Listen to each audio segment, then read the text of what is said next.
Hello, this is Aaron Saft on the MR Runningpains podcast. With 30 years of running experience and 20 years of coaching, I thought it time to share with you things I've learned and people I've met so that you can try things for yourself and see if they help your running. Thanks for joining me.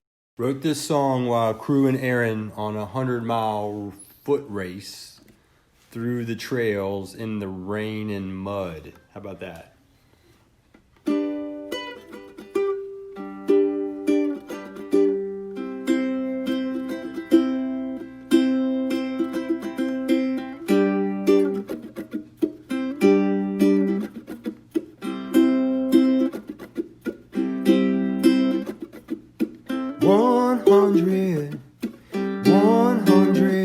Miles to go.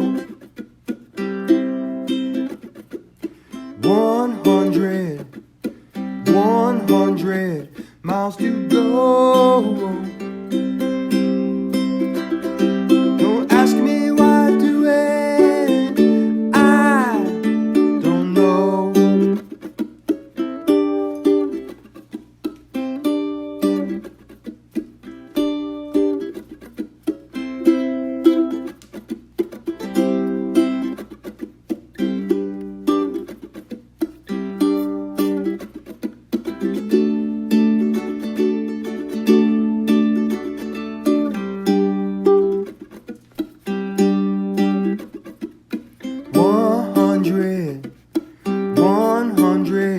Miles by foot.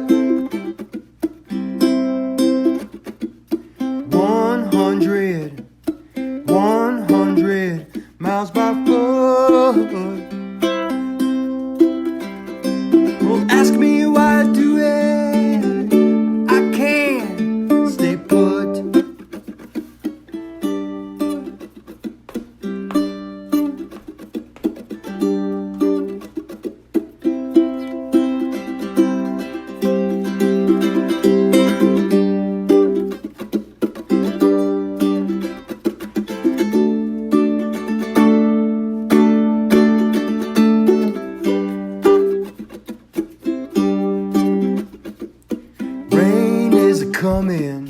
Rain is a coming, can't give a fit. Rain is a coming, can't give a fit. Don't ask me why I do it, but I am legit.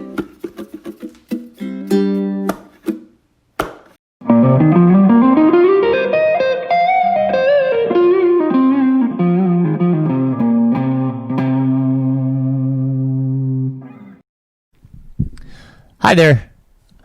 Today's episode, we're going to be talking about drop bags. We've got a lot of 100-milers that are going to happen, which is awesome. I'm so glad to see that people are getting to do those. So that said, races are going to be a little different. We're going to see little logistical challenges that wasn't present in the past. I believe we're going to have to rely more on drop bags. So I just felt like this would be a good topic to cover and go over and potentially give you some ideas and what you should pack and how you should do it. So the first thing I guess we could talk about is pack what you need. A lot of times we have what if this happens, I could potentially need this. So that's in that scenario, if you think, that there's the potential that you're going to need something, I would rather carry it with me than put it in my drop bag. Things that are potentially like a rain jacket, a shell, something like that to keep you warmer. Those are always good things to carry with you. I'd rather be safe than sorry, because I've been sorry. And we don't want to be sorry enough that it takes us out of a race because we weren't prepared out on the course. We had it in our drop bag, but that didn't do us any good out on the course. So pack what you need. When I say what you need, my drop bags comprise mostly of replenishments of my hydration powder, and my food, whatever I'm eating. Now, that said, like I like to have a selection of not only flavors. When we talk about flavors, I'll put in the show notes. Goo has a great flavor wheel that you can look at, and it gives you ideas for what flavors that you may be creating. Could it be sweet, sour, savory, etc., salty? So these are all things that you should think of that potentially you could have in your drop bag, just in case you get to the drop bag and you're like, well, I really feel like I'm kind of tired of brand. So just have your different flavors ready and accessible. And have some different brands. For instance, Coop has a great bullseye target for nutrition. I'll post that on the show notes as well. Really like the idea of having backups. Because if one's just not, if it's not jiving for you, then it's great to have a fallback. For instance, in my, my gels, I went from my primary being mine was spring, the canterbury. And if that wasn't going down, my secondary, I went to Muir and had the cocoa almond, which was good. But then if I wasn't feeling that, I would have Goo, and I'm trying to remember. I think it was just salted caramel. But the good thing about all three were they were different, very different. I had the Canterbury, which is going to be fructose based. Then I had the Muir, which in this case was more almond based, and then the Goo, which was glucose based. So I'm getting different sources here, so that if my body wasn't processing something or not feeling great on one type of source than another, I could switch and see if that worked any better. It's also good to have different consistencies. So I had electrobites in there, the Fuel 100 electrobites, which are a crunchy, rather than a gel. I also, put in the Cliff Blocks, which are obviously like a gummy. So having different consistencies so that your palate, kind of gets that different, obviously that different sensation rather than just kind of that gel going down. Some people can't even tolerate the gel. So, it may be even a waffle that you pack, just something different so that your palate's not getting tired of the same old. In packing your gels or your nutrition, think about those type of things. Baby food as well. I'm a big baby food fan. I use different flavors of baby food. Some have granola, some have oats, some have sweet potato. Mixed with fruit. There's so many different types of baby foods that I like to use those for races as well, in place of gels and all that other stuff. So it's that may be something you try as well, because you can get like 10 packets for $10. It's great. It's easy to get down. You can get all different flavors as well. So just something different, to try, as well as my hydration. And my hydration, usually comes in powder form. My primary I go to is Tailwind. And what I do is I'll have two different flavors. And one is non-caffeinated, the other is caffeinated. And I will label those as to what's in them. So with bagging them, typically what I use is Ziploc bags. If I'm using soft flasks, I use the snack size Ziploc bags, and put my powder in, and then label what flavor it is, and then I'll put my non-caffeinated and caffeinated, obviously in separate bags, and then I'll put them both into a third bag so that they stay super dry if anything gets wet. And so I usually use the quart size bags to put my hydration in. And then I use the depending on how many gels I think I'm going to need. I use either sandwich or the quart size bags for my my gels. And what I do is I'll have all three types, in that quart-sized Ziploc bag. That way, I can just take that Ziploc bag with me and throw it in my pack. Same with the hydration powder, unless I want to fill at the aid station. The easy thing about it with the snack ones is you just put the corner of the Ziploc back in your teeth, rip it, and then just pour it into your soft flask. If you have a bladder, you may obviously need either a sandwich or quart-sized bag for your bladder, depending on how many fluid ounces you have and how much mix you need. But those are easy to get out and pour into your container and have the volunteers fill you up with water. It's just plan ahead as to how much you're filling, how many bottles you're filling, etc., so that you can have those. What I like to do may cause you to carry a little extra weight, but is have in my drop bag what I am going to want to pour into my bottles for the next aid station, so that when I empty my bottles, I can just before I get to the aid station, empty out my powder into the bottles and have the bottles ready to be filled, so I don't waste a lot of time. So when I come to an aid station, my bottles already have the powder in them, or my bladder already has the powder in them. They just have to fill it up with water. Then I just stick them back in my pack, and I dump off all my trash. I have all that ready, trash and everything ready to go. I just dump it as soon as I get to the aid station. That way I'm not wasting a lot of time as I get into the aid station. So be as efficient as you can getting in. Don't waste your time. Know what you want. So again, when I go into my my drop bag, I just grab them all. Whether I'm going to eat them or not, I just grab it and then just stuff it in my pack. That way I have them. I also may pack in there some Snicker bars or whatever, that the aid station is not going to have. So knowing what the aid station is going to have ahead of time, I mean, obviously they're going to have surprises and such.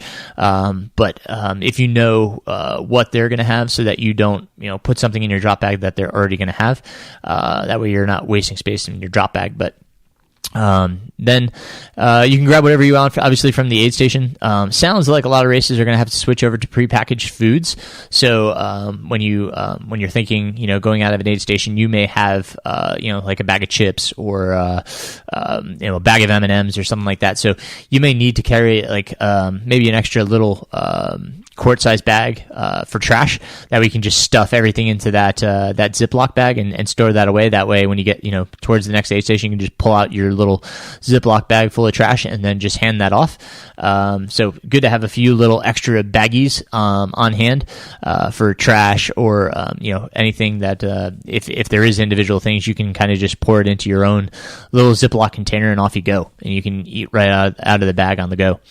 So carry a few extra little sandwich or quart-size Ziploc bags, just in that eventuality, for trash or whatever may come along the course. Good to have. Other things, I talked about nutrition, hydration. The advantage of Ziploc and double bagging is that you've now waterproofed them. Everything that I put into my my drop bag is in Ziploc bags, their own individual Ziploc bags. That goes for my socks. I like to change socks, especially if it's super wet. I'm a Dry Max guy if it's super wet. I just started getting into Exo Toes, so they'll be in my drop bag for drier conditions. I haven't had as much experience with them for long distance in the wet, so we'll see if they can be my all-in-one go-to sock, but I'm hoping so. I'll put my socks in a Ziploc bag, and then that way I put everything into a larger Ziploc bag because the gallon size usually can contain everything I need. If I want to put in a pair of shoes that I'm thinking that I might need, then I can go to the XL Ziploc bag and drop everything into there, all my Ziploc bags into there, including shoes. Which again, I would double bag those and put them in to my larger Ziploc bag.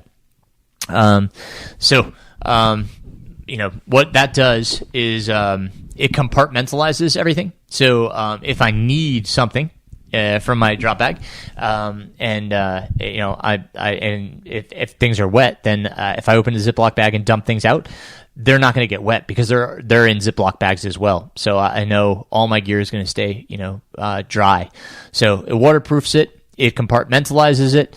It's easy to see because things are clear. So I know exactly what I'm looking for and what I can grab and throw in my bag. So that's a great reason to use Ziploc bags.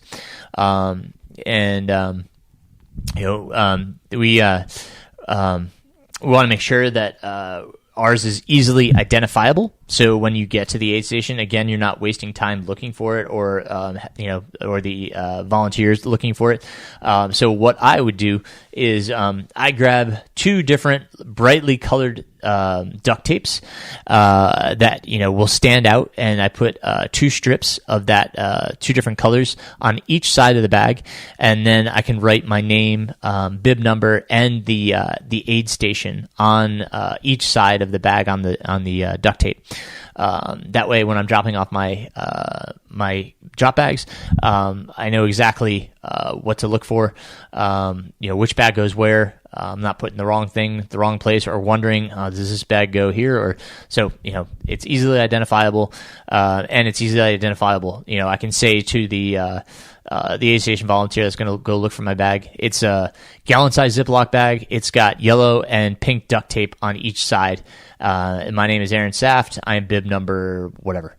Make it identifiable, make it easy to see, make it waterproof, compartmentalize it. Again, by using Ziploc bags for everything that goes in there. That might be, again, if you're going to put your headlamp in there with some extra batteries, put that all in one Ziploc bag. Put it in either a sandwich bag or a quart bag, and drop all that stuff into that one bag, and then put it into your drop bag so that it's double bagged and stays dry.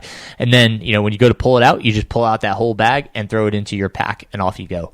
So really easy to use, really easy to access. You can open them easily. Again, easy with hydration, easy with nutrition. And again, make sure you add the variety of the different, things to your pack that goes for your hydration and your nutrition. Other things: know the course, know the weather, and know your ETA for that aid station. What's your projected time? So if you're planning on picking up a headlamp or a jacket for evening running, will you be there in enough time to grab your headlamp? Let's say you're delayed and it's getting dark. That's just going to delay you further. Is it worth pushing the headlamp up an aid station or just carrying it with you? Identify those. Identify areas on the course that may be muddy or wet. Is there potential that you could use another pair of socks or another pair of shoes at X aid station because that's you're going through a really wet river crossing or a really muddy section. So know that. Know the incoming weather. What's the weather forecast? Are you going to need an extra shirt? Will you need a long sleeve? Identify all those things ahead of time so that you can prepare and organize your drop bags accordingly. And then know the rules and expectations for the drop bags. Is there a certain size restriction? Is there something that you have to put on it? Do you have to use their bags? At UTMB, we were given one bag to use. We had one drop bag location, and we had to use their bag, so we had to fit everything we wanted into that one drop bag. And we had to use the sticker that they gave us on the bag to label it. So know all that. Know all that going into it. What can you have? What can't you have? Are you allowed to pick up your poles later in the race? Are you allowed to drop off your poles? All those kind of things. Make sure that you know those answers ahead of time, just so you don't get disqualified because you didn't read the rules correctly. So All good preparation. Read blogs. That people write, race reports. Read all those things, and even reach out, ask questions. What were some things that you put in your drop bag? What did you need? What didn't you need? What was this section of the course like? Don't be afraid to hesitate to reach out to people that write those blogs. They're putting it out there for your edification. So. Learn from them and ask questions. That way you're prepared and have what you need. You're not second guessing in your preparation. Some other things. I talked about Ziploc bags. They work great. Love them. Have no problems. They've been really good to me. Always kept my stuff dry. Orange Mud. They make a drop bag. It's a large Ziploc bag. It's orange, but it has the label already on the bag for name, bib number, all that stuff. Aid station name and all that stuff. You can write right on the bag. So Orange Mud does have those. I'll try to put a link to those in my show notes. Victory Bags. Would be remiss if I didn't mention Victory Bags. Victory Bags does amazing products for custom, not custom, but well built drop bags. For they're compartmentalized, all different sizes. So Victory Bags, another great resource for you guys. I'll try to put a link to them in the show notes as well. Dry bags that kayakers and rafters and all they use to keep their gear dry. They're great. Dry bags are great. A lot more pricey, but if you have access to them, they're a great drop bag. So those are all great things that you can use and that are out there, market ready. But I keep it simple. Like I said, I love Ziplocs because they're clear. I can see what I need. I can just put the stuff in my pack and off I go. I don't waste any time. So just make it as easy for yourself and as efficient as you can. Coming in with purpose and being prepared to drop off your trash, pick up what you need, and get out of there. Don't waste your time in the aid stations. So that's what I got for drop bags. I think we'll definitely make this a multi-part podcast. Because there's so much more we need to talk about with regards to planning for the race. So this will be step one. Planning drop bags and getting those ready. I hope that shed some light, gives you some ideas, made things a little bit more efficient for yourself, getting in and out of aid stations, saving yourself some time, because we can waste a lot of time in aid stations. That's for sure. We get sucked into that calming, relaxing, sit in the chair, and just we lose so much time. So get in, get out, do your thing. Okay. Anyhow, that's what I got for this episode. Thank you for listening. My September newsletter is coming out. I'm sorry it's delayed. I've had a lot going on here, doing a lot with coaching right now, and a lot with my family. My kids are back in school. They're virtually learning right now, so they're home. So life's a little bit busy right now, but I will get that newsletter out. So if you haven't done so already, please subscribe at my website, mrrunningpains.com. Hope to get a few new videos coming out here. So if you haven't, please subscribe to my YouTube channel. That's Aaron Saft on YouTube. Appreciate that. Take a look. And I'm back to running. Getting some good training in. Got a 2-hour long run in last weekend. Really building a good base. Did some strides today. Did some jump roping. Getting back into some core. So, you can follow me on Strava. Aaron Saft, MR Runningpains on Strava. Always ask questions. If you got questions, happy to answer. If you're looking for training, want to get a coach, looking to tackle a new distance, reach out. I'd love to talk, see if I can help you with coaching. I will have some spots opening up here this fall, and really enjoying that part of my life. And I hope I can make a difference for your running. So please reach out. My email is runningpains@gmail.com. My Facebook page is MR Running Pains Coaching. So you can join me there. And man, it's just it's a pleasure. It's an honor. And I thank you for all the support. And we'll see. We'll probably just see you next time on MR Running Pains podcast. Hope you enjoyed today, and we'll talk to you next time.